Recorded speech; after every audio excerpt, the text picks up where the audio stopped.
Python programming tips tayo mga pre. Ito. What if gusto natin i-merge ang dalawang dictionary? For example, we have x is equals to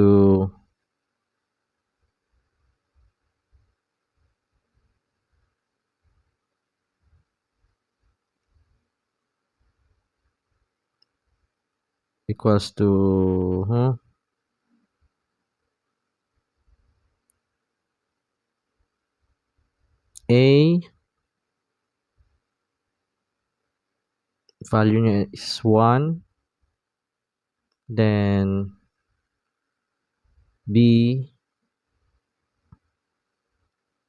value niya ay 2. Then another dictionary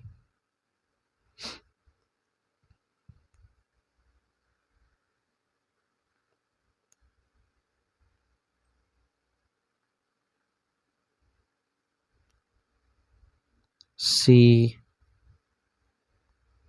value niya ay 3,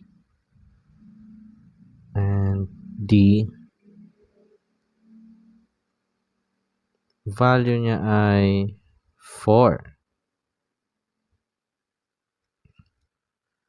Gusto natin siyang i-merge.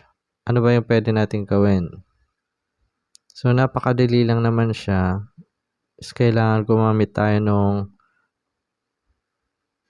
double or triple asterisk.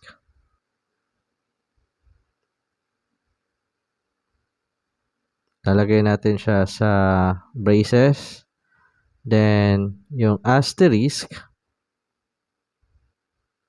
Then, yung X na dictionary. Comma. Then, asterisk ulit.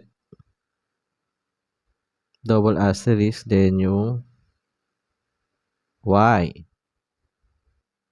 Sa ganyan, na-merge na natin siya sa isang dictionary na Z. Then, try na natin i-print yung Z.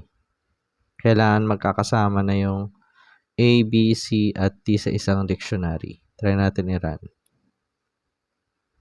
Ayan. Kakasama na sila.